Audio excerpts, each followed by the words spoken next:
الحمد لله رب العالمين والصلاة والسلام على سيد الأنبياء والمرسلين محمد وآله وأصحابه أجمعين، أما بعد، فأعوذ بالله من الشيطان الرجيم. بسم الله الرحمن الرحيم.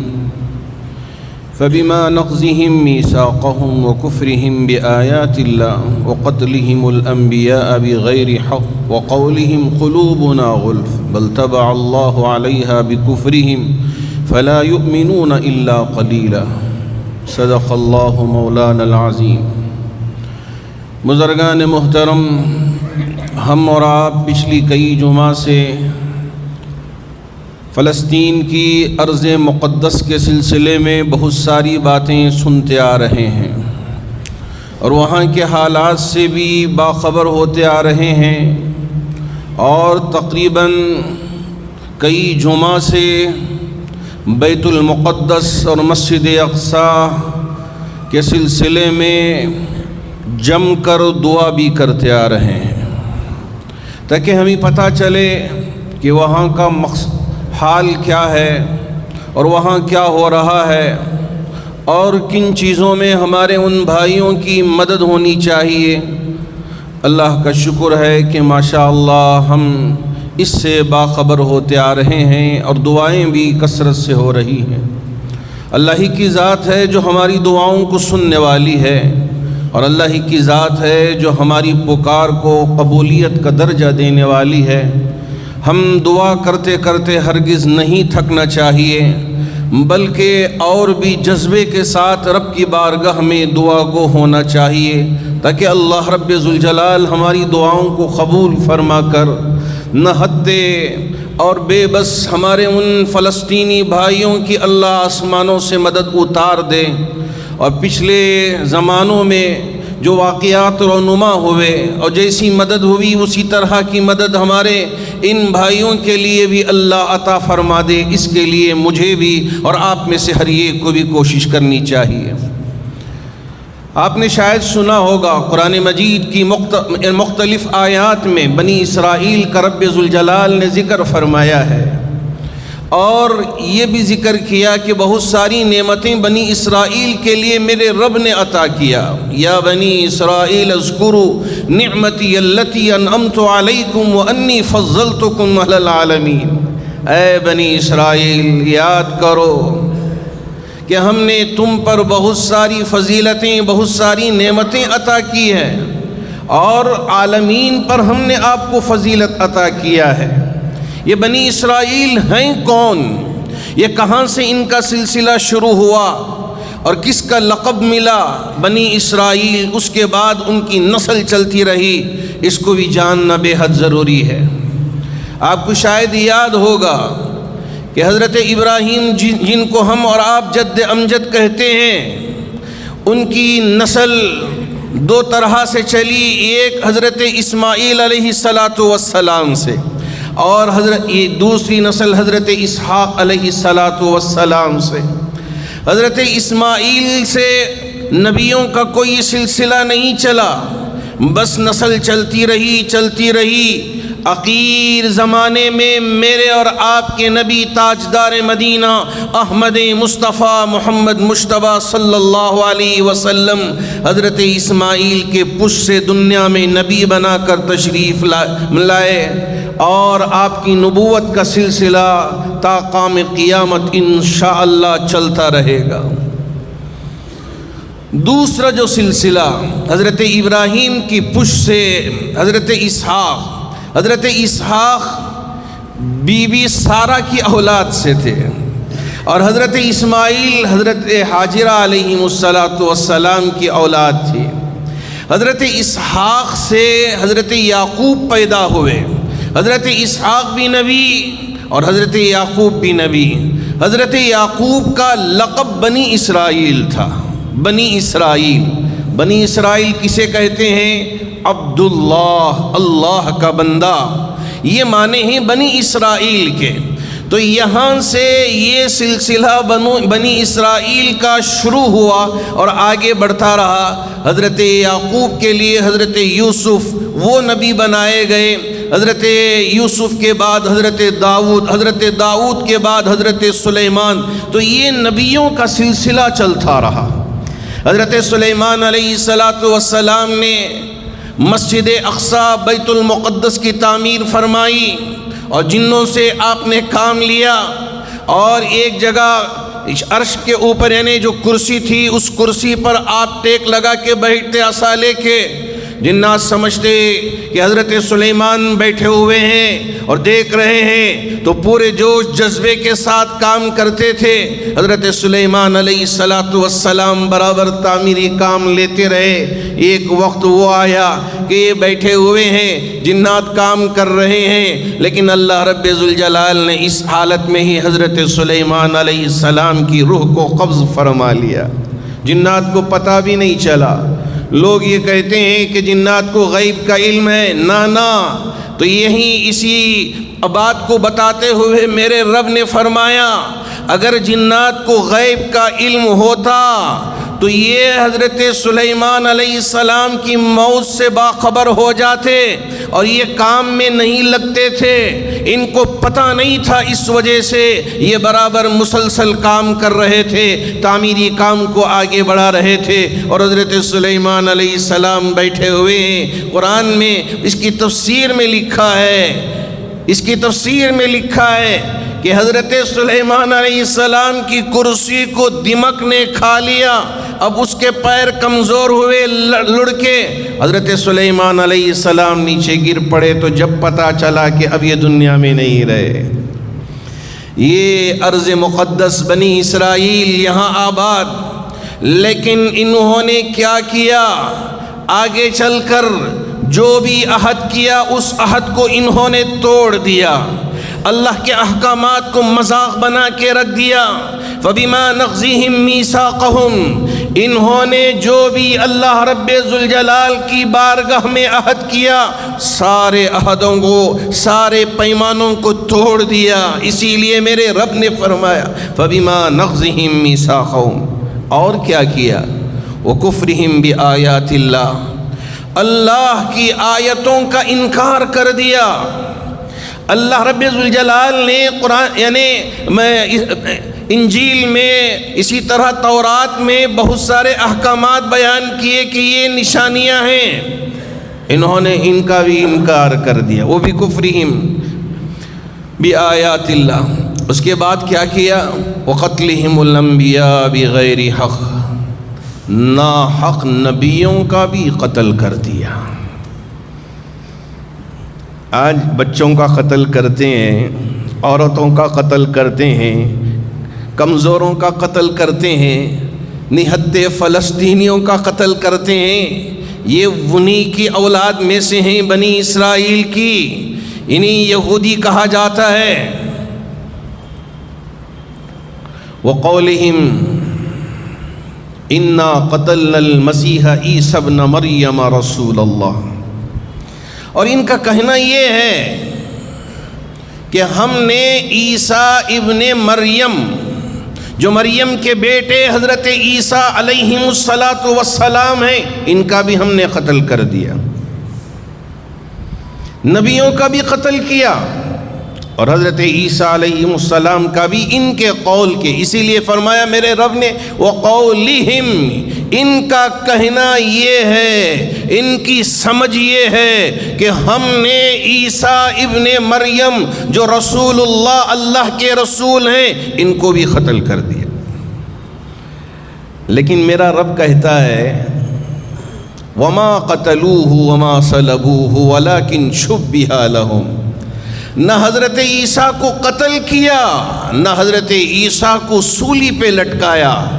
یہ سولی پہ لٹکانا اور یہ مارنا یہ سمجھ رہے تھے کہ ہم نے کر لیا ہے۔ میرا رب فرماتے ہیں وَلَكِنْ شُبِّهَ لَهُمْ، حضرت عیسیٰ کا ہی ایک ہم شکل اللہ نے بھیج دیا، اب انہوں نے ہم شکل کو پکڑ لیا۔ وَلَكِنْ شُبِّهَ لَهُمْ، یہ قرآن کی بات ہے، اور قرآن کی بات میں ذرہ برابر شک و شبہ نہیں ہے۔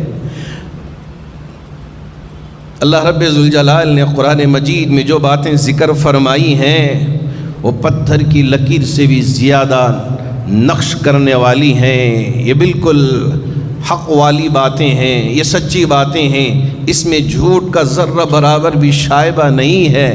وما قتلوه وما صلبوه ولكن شبه لهم۔ اللہ رب ذوالجلال نے حضرت عیسیٰ ابن مریم کا ہم شکل بھیج دیا، اب انہوں نے اسی کو پکڑ لیا، لے جا کے سولی پہ لٹکا دیا اور کیلیں ٹھوک دیا ہاتھوں میں۔ یہ جو شکل نظر آتی ہے وہی شکل ہے۔ کس نے کیا؟ انہی یہودیوں نے کیا۔ یہ اللہ کے نافرمان اور اللہ کے احکامات کا مذاق اڑانے والے، اولئک الذین اشتروا الضلالۃ بالہدی فما ربحت تجارتهم وما كانوا مہتدین۔ یہ کس کے بارے میں ہے؟ انہی یہودیوں کے بارے میں۔ یہ اللہ کی آیتوں کو خریدنے والے، اللہ کے احکامات کو خریدنے والے کہ یہ حلال ہے، نہیں نہیں یہ حرام، اب خرید لیا، پیسے دے دیا، یہ حکم ہی بدلا دیا۔ اب یہ حرام چیز ہے، نہیں نہیں یہ ہم کو حلال کا حکم چاہیے، اب پیسے دے دیا۔ اب یہ پادری، یہ احبار، انہوں نے کیا کیا؟ اچھا اب یہ آپ چاہتے ہیں تو چلیے ہم آپ کو یہ حکم لکھ کر دے دیتے ہیں، اتنی رقم دے دیں، ہم تمہارے لیے یہ حکم لکھ کر دے دیتے ہیں۔ اسی لیے میرے رب نے فرمایا اولئک الذین اشتروا الضلالۃ بالہدی، یہ تم نے گمراہی کو خریدا ہے ہدایت کے بدلے میں۔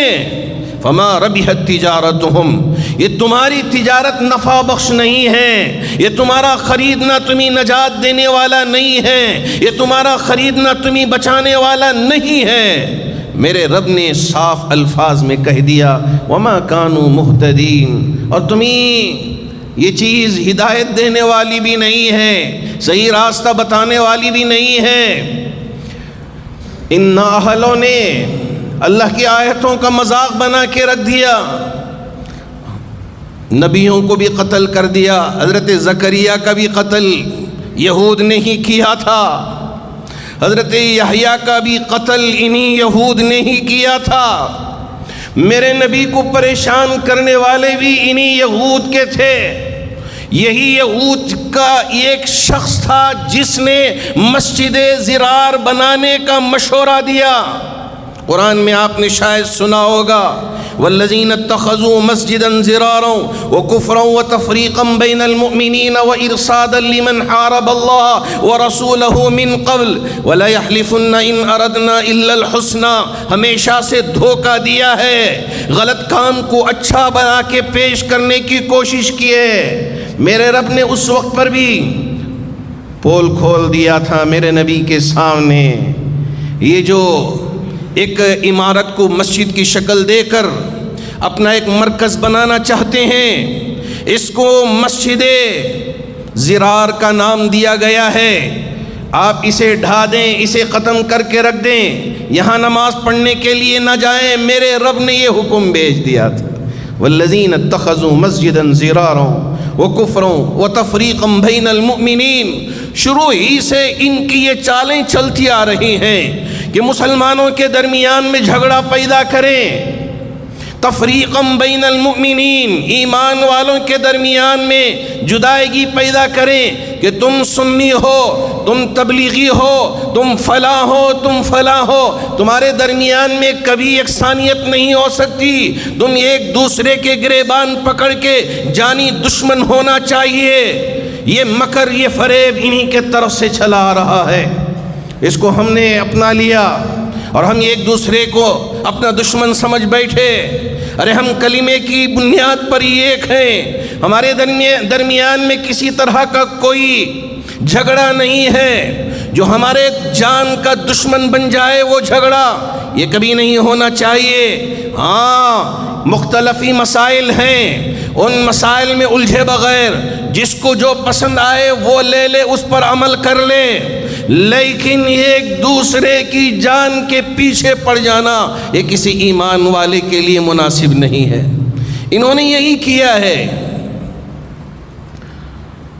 تفریقا بین المؤمنین وارصادا لمن حارب اللہ ورسولہ من قبل ولا یحلفن ان اردنا الا الحسنى۔ میرے نبی کی بارگاہ میں آ کے جھوٹی قسمیں کھاتے تھے کہ اس عمارت کو بنانے کا مقصد یہ ہے کہ نیک بڑا مقصد ہے، بہت پوتر مقصد ہے، اس طرح سے آ کے قسمیں کھاتے تھے۔ میرا رب فرماتا ہے واللہ یشہد انہم لکاذبون، واللہ یشہد انہم لکاذبون، یہ جھوٹے ہیں، یہ مکار ہیں، یہ فریبی ہیں، یہ دھوکہ باز ہیں۔ میرے رب نے گواہی دے دیا۔ آج بھی، آج کے اس زمانے میں بھی اسی طرح کی سازشیں رچ کر آپ نے شاید دیکھا ہوگا، پڑھا ہوگا، سنا ہوگا، شفا ہاسپٹل غزہ میں بہت سارے بیماروں کا علاج ہو رہا تھا۔ ان مکاروں نے، ان فریبیوں نے، ان دھوکہ بازوں نے یہ بات مشہور کی کہ یہاں دہشت گرد پناہ لیے ہوئے ہیں، یہاں سے سرنگوں کا راستہ نکلتا ہے اور یہاں اسلحہ جمع کر کے رکھا ہے، اس وجہ سے اس پر ہم حملہ کریں گے، اس پر ہم قابض ہو جائیں گے۔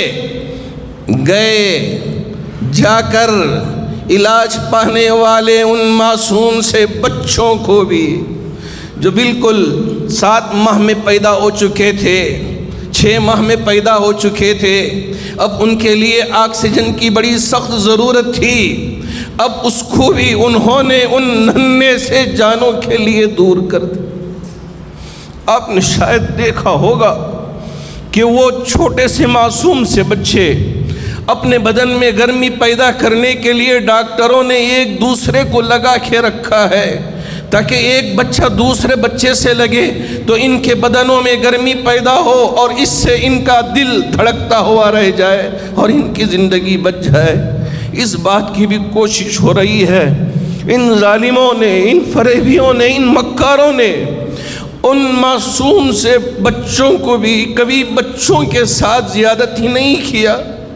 شاید آپ نے سنا ہوگا میرے نبی جب فتح مکہ کے موقع پہ داخل ہوئے، آپ نے اعلان کیا تھا، اپنے صحابہ کو یہ حکم دے کے رکھا تھا کہ تمہاری تلوار کسی معصوم پہ نہیں پڑنا چاہیے، کسی بچے کا قتل تمہاری تلوار سے نہیں ہونا چاہیے۔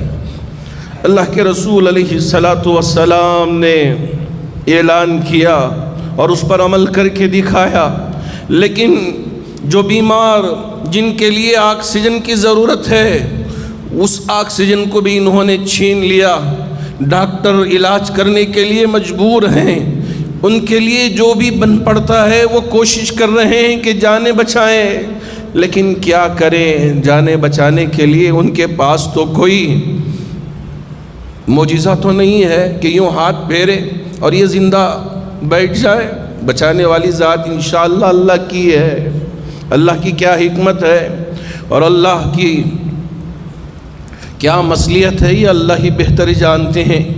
لیکن جو انسانیت کا قتل عام ہو رہا ہے، ایک ننگا ناچ ہو رہا ہے، اور خاص طور پر مسلم جو حکومتیں ہیں، یوں لگتا ہے کہ ان پر کوئی سام پھر گیا ہے، اس کی وجہ سے یہ اپنی آواز نکالنے کے لیے تیار نہیں ہیں، ان کو یہ سارا درد نظر نہیں آتا۔ کاش یہ جو درد ہمارے سینوں میں چل رہا ہے، ہمارے سینوں میں تڑپ رہا ہے، یہ ان تک بھی پہنچ جائے اور یہ موج مستی میں اور یہ میوزک میں، یہ تباہ کاریوں میں پڑے ہوئے ہیں، اس سے نکل کر یہاں آئیں اور ان نہتے فلسطینیوں کی مدد کرنے پر آمدہ ہو جائیں۔ اللہ اس کی توفیق عطا فرما دے، آسمان سے فیصلے فرما دے۔ کب تک ان ظالموں کا ساتھ دو گے؟ کب تک ان کی پشت پناہی میں رہو گے؟ ایک وقت آئے گا کہ اللہ رب ذوالجلال تمہیں بھی نیست و نابود کر کے رکھ دے گا۔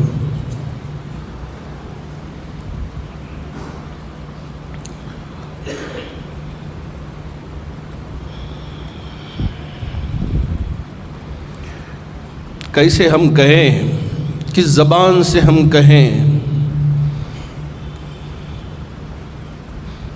یہ بیچارے مظلوم، جی ہاں مسجد اقصیٰ، یہاں نماز پڑھنے سے بھی روکا جا رہا ہے۔ اب سے نہیں، شاید آپ نے اخبارات میں پڑھا ہوگا، رمضان جیسا ہی شروع ہوتا، ان کو پتہ ہے کہ اس میں مسلمان روزے رکھتے ہیں، مسلمان مسجدوں کی طرف متوجہ ہوتے ہیں، نمازوں کو پابندیوں سے ادا کرتے ہیں، اس وجہ سے اس مقدس مہینے میں مسلمانوں پر زیادتی کرنا شروع کر دیتے ہیں، نماز پڑھنے والوں کو نماز سے روکتے ہیں، جو نماز پڑھتے ہیں ان کو جوتوں سے مارتے ہیں اور ان کی بے حرمتی کرتے ہیں۔ کیا کیا چیزوں کو ہم نے دیکھا ہے، آج بھی یہی ہو رہا ہے۔ جیسے کرو یا مرو کا قصہ، اور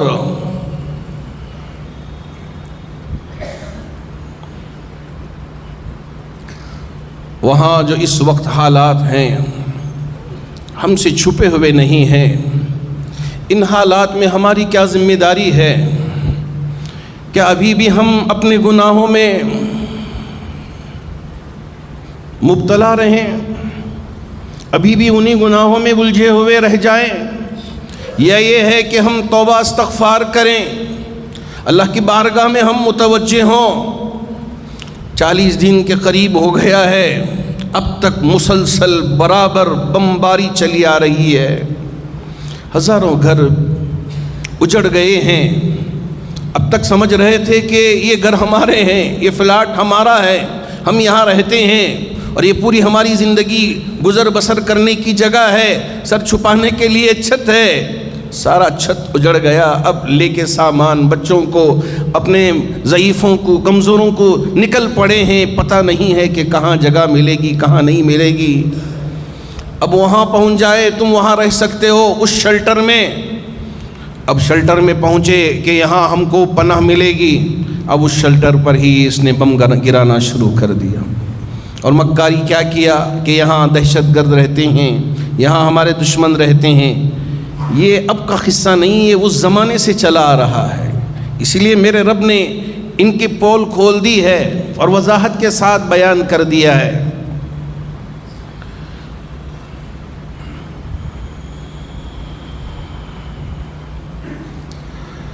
اللہ رب ذوالجلال نے ہمارے لیے بھی ایک موقع دیا ہے اپنی زندگیوں کو اللہ کی طرف متوجہ کرنے کا، گناہوں سے، غلط کاموں سے نکل کر ہدایت کے راستے پر آنے کا۔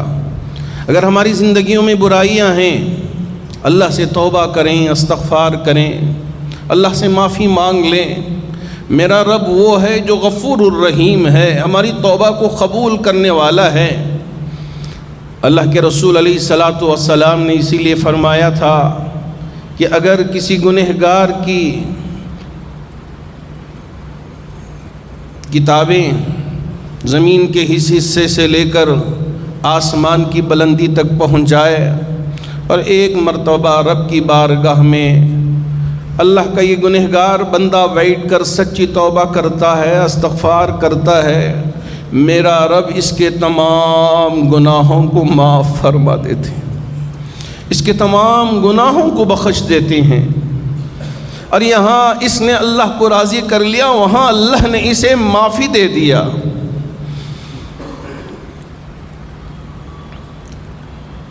اللہ کے رسول علیہ الصلاۃ والسلام پر بھی مشکل وقت آیا تھا۔ شعب ابی طالب آپ نے شاید سنا ہوگا، 3 سال تک دشمنوں نے آپ سے تجارت کرنا چھوڑ دیا، بات کرنا چھوڑ دیا، سب کچھ قطع تعلق، کہ اب آپ سے کوئی تعلق نہیں ہوگا۔ یہ مشکل وقت میرے نبی پر گزرا ہے۔ آپ یہ نہ سمجھیں کہ اتنی دعا کرنے کے باوجود ان پر کیوں اللہ کی مدد نہیں آ رہی۔ ہم دعا مانگ رہے ہیں، اللہ سے پوچھ رہے ہیں، کیوں اللہ مدد نہیں اتار رہا ہے؟ آپ ذرا یاد کریں، اللہ کا نبی، اللہ کا محبوب جسے محمد الرسول اللہ کہا گیا، شعب ابی طالب میں 3 سال تک مشکلات کا سامنا کیا تھا۔ آپ نے تمام مصائب کو برداشت کیا تھا۔ اگر اللہ چاہتے تو اس وقت ان مشکلات کا سامنا ہی نہیں ہوتا، آپ اچھی زندگی گزر بسر کرتے، اسی وقت فوراً فرشتوں کی جماعت کو بھیج دیتے، اور جو کچھ ان کے لیے ضرورت تھی وہ ساری چیزیں اتار دیتے، لیکن مشکل وقت گزرا کیوں؟ یہ دنیا کا رواج ہے اور یہ دنیا کی پرمپرا ہے، یہی طریقہ ہے۔ اللہ دیکھنا چاہتے ہیں کہ کون مومن بندے ہیں، کون مخلصین ہیں، کون منافقین ہیں، کون سچے مسلمان ہیں اور کون جھوٹے ہیں، اللہ جاننا چاہتے ہیں۔ اس لیے ایک آزمائش کا وقت ان لوگوں پہ مبتلا کیا ہے۔ آپ نے شاید دیکھا ہوگا کہ اللہ کے نبی کی چہیتی بیوی اماں عائشہ پر جھوٹی بہتان لگا دیا۔ عبداللہ بن ابی بن سلول نے ایسی خبر پھیلایا کہ پکے سچے مسلمان بھی اس خبر کے آڑ میں آ گئے۔ اللہ کے رسول علیہ السلام پر غم کے بادل ٹوٹ پر پڑے۔ جس بیوی کو آپ چاہتے تھے اس پر ہی الزام لگا دیا۔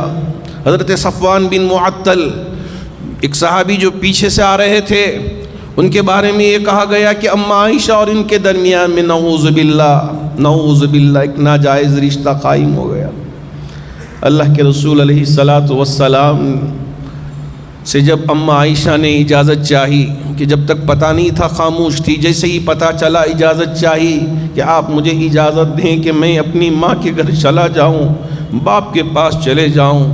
اماں عائشہ وہاں گئی، اللہ کے رسول علیہ السلام جاتے، بات نہ کرتے، غم سے نڈھال، کیوں یہ حالت میرے نبی پہ آئی؟ ارے فوراً آسمان سے حضرت جبرائیل آ جاتے اور ساری چیزیں بتا دیتے۔ اتنا لمبا وقت گزارنے کی کیا ضرورت تھی؟ ہر دن اللہ کے رسول علیہ السلام پہ بہت سخت گزرتا تھا۔ آپ کو بتانا چاہتے ہیں، ہم کو بتانا چاہتے ہیں میرے رب کہ تم پر بھی ایسی آزمائشیں آئیں گی، تم پر بھی ایسا وقت آئے گا، ان وقتوں میں تم ایمان پر جمے رہنا، ثابت قدم رہنا، تمہارے پیر متزلزل نہیں ہونا ہے، منافقوں کی لسٹ میں شامل نہیں ہونا ہے، دھوکے بازوں کی لسٹ میں شامل نہیں ہونا ہے، فریبیوں، مکاریوں، جھوٹوں، ان کی باتوں میں آنا نہیں ہے۔ ایمان پر ثابت قدم رہے، اللہ کی مدد ضرور آئے گی، اللہ ضرور کامیاب کرے گا۔ میرے نبی کو بھی کامیاب کیا تھا، ایمان والوں کو بھی کامیاب کیا تھا۔ فتح عطا فرمایا تھا، انا فتحنا لک فتحا مبینا کی خبر اللہ نے عطا کیا تھا۔ تو اس لیے ہم کو مایوس ہونا نہیں ہے، ہم کبھی اللہ کی ذات سے مایوس نہیں ہوں گے، آخری وقت تک بھی اللہ رب ذوالجلال کی ذات پہ بھروسہ رکھیں گے۔ ہمیں ایسا لگتا ہے کہ اب کوئی راستہ نہیں ہے، سارے راستے بند ہو گئے ہیں، اب یہاں بھی نہیں جا سکتے، وہاں بھی نہیں، ادھر بھی نہیں، ادھر بھی نہیں۔ قسم ہے میرے اللہ کی، جب بندے کو ایسا لگتا ہے تو میرا رب وہاں مومنوں کے لیے راستہ کھول دیتے ہیں، مومنوں کے لیے راستہ کھول دیتے ہیں۔ یہی ہے میرے رب کی شان۔ تو اس لیے مجھے بھی چاہیے اور آپ میں سے ہر ایک کو بھی چاہیے، اللہ کی طرف ہم میں سے ہر ایک متوجہ ہوں اور اللہ کو منانے کی کوشش کریں اور اللہ کو راضی کرنے کی کوشش کریں۔ دعا کریں کہ اللہ رب ذوالجلال ہم میں سے ہر ایک کو اللہ کی طرف متوجہ ہونے اور اللہ کو راضی کرنے اور اللہ کو خوش کرنے کی توفیق عطا فرمائے۔ محترم حاضرین، اللہ رب ذوالجلال نے ہمارے لیے اللہ کا یہ گھر عطا کیا ہے، بہت سارے بزرگوں نے اس کی تعمیر میں حصہ لیا، آج ہم سکون کے ساتھ یہاں بیٹھے ہیں، نماز پڑھ رہے ہیں۔ مسجد حرام کی بھی تعمیر میں میرے نبی نے بھی حصہ لیا تھا، جبکہ آپ کی شاید عمر 24 یا 25 سال کی تھی۔ اس وقت جو کہ مشرک تھے انہوں نے بھی اعلان کیا تھا کہ اللہ کا گھر کعبۃ اللہ تعمیر ہونے جا رہا ہے، اس وجہ سے اس کی تعمیر میں حرام مال کوئی نہ لا کر دے، یعنی جسم سے کمایا ہوا، غلط طریقے سے کمایا ہوا، رشوت سے کمایا ہوا، کسی کا مال چھین کے غصب کیا ہوا، اس طرح کا مال لا کر اللہ کے گھر میں نہ لگائیں۔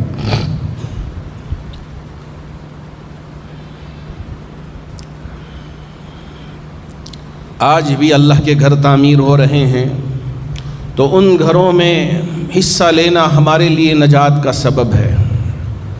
ہمارے ہی شہر کی ایک کثیر مسلم آبادی کا علاقہ جسے ہم اور آپ بسم اللہ نگر کے نام سے جانتے ہیں، وہاں ایک بسم اللہ مسجد کے نام سے ہے۔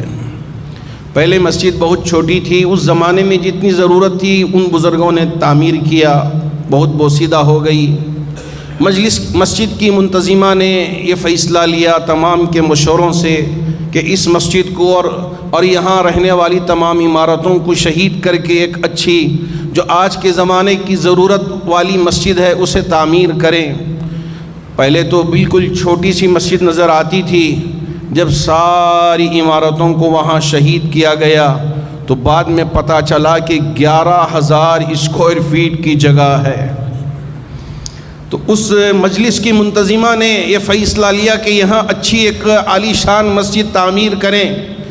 شہر کے ہی ایک مالدار شخص نے اس مسجد کی تعمیر کا 60% حصہ اپنی جانب سے لگانے کا ارادہ کیا، اور بقیہ 40% اصحاب خیر پر جو اللہ کا گھر بنانے میں یقین رکھتے ہیں ان کے ذمے کر دیا، اس لیے کہ یہ اللہ کا گھر ہے، سب اس میں حصہ لیں تاکہ تاخام قیامت ثواب ملتا رہے، کوئی ثواب سے محروم نہ رہے۔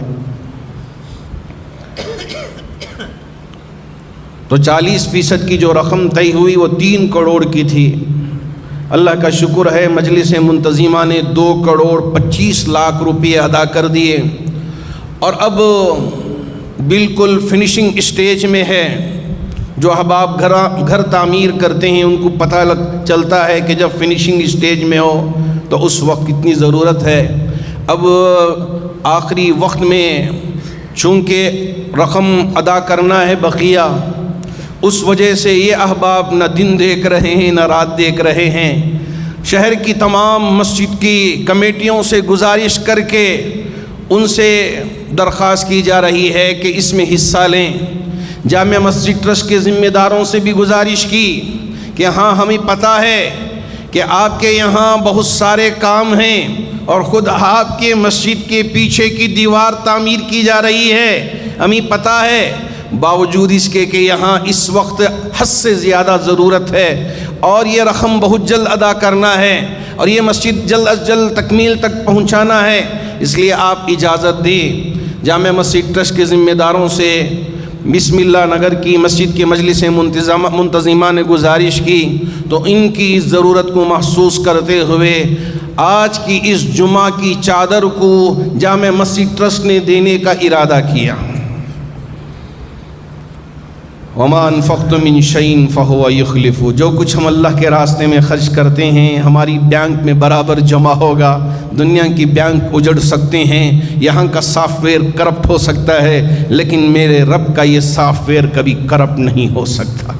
ہم نے یہاں جمع کر دیا، وہاں برابر جمع شدہ رقم کو ہم پائیں گے، یہ ایک ذرہ برابر فرق نہیں آئے گا۔ فمن یعمل مثقال ذرۃ خیرا یرا ومن یعمل مثقال ذرۃ شرا یرا، دیکھ لیں گے ہم اپنی آنکھوں سے۔ اب موقع ہے، اس لیے کہ شہر کی مختلف مساجد میں اور اصحاب خیر اصحاب ثروت اس میں حصہ لے کر 2,25 لاکھ کی رقم جمع کیا اور ادا کیا ہے۔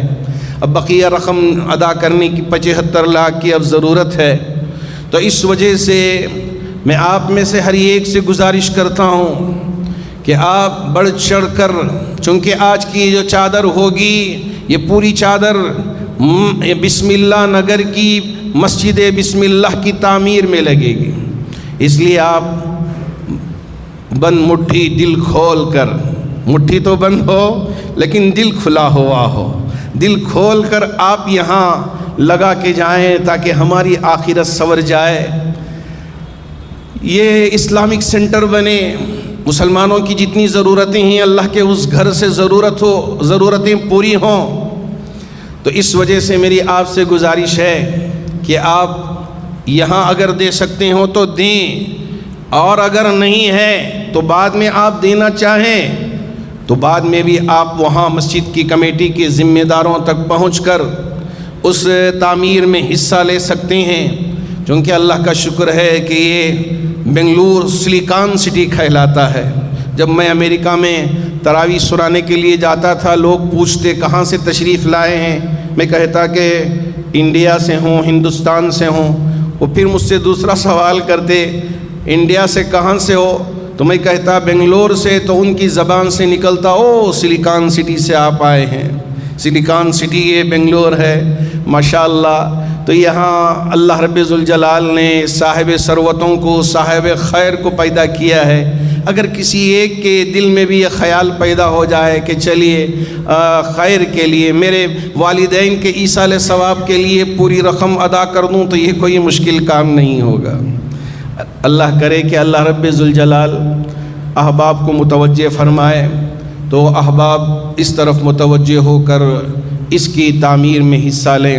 اور دوسری بات یہ ہے کہ ماشاءاللہ ہر سال جامع مسجد ٹرسٹ اپنا ایک کیلنڈر نکالتا ہے تاکہ لوگوں کے لیے سہولت ہو۔ اس میں نماز کے اوقات بھی رہتے ہیں اور تاریخیں بھی رہتی ہیں، اور جامع العلوم کی ایک یادگار بھی رہتی ہے کہ جب گھروں میں جامع العلوم لگا ہوا ہو اور ہماری مائیں، ہماری بیٹیاں تاریخ دیکھ رہی ہوں اور جامع العلوم بھی دیکھ رہی ہوں، تو جامع مسجد ٹرسٹ کا اور ہمارا مقصد یہ ہے کہ ان کے دل سے ایک دعا نکل جائے کہ اللہ اس ادارے کی حفاظت فرمائے اور اس ادارے کو ترقیات سے نواز دے۔ یہ مقصد ہمارا ہوتا ہے۔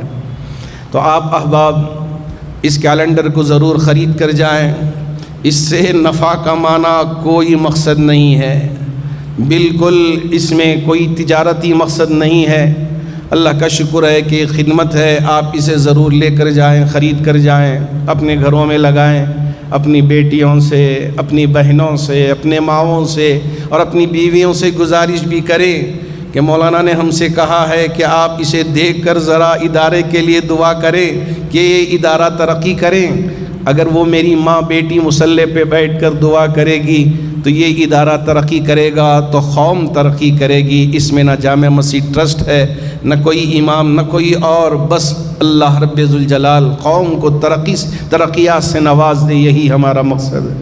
اللہ کرے کہ اللہ ہمارے ان کاموں کو قبول فرما کر جتنے بیمار ہیں انہیں شفا عطا فرمائے، جو پریشان حال ہیں ان کی پریشانیوں کو دور فرمائے، جو قرض میں مبتلا ہیں ان کے قرض کی ادائیگی کی شکل و صورتیں پیدا فرمائے، جو مرحومین دنیا سے رخصت ہو چکے ہیں تمام مرحومین کی بھرپور مغفرت فرمائے۔ آمین وآخر دعوانا ان الحمد للہ رب العالمین۔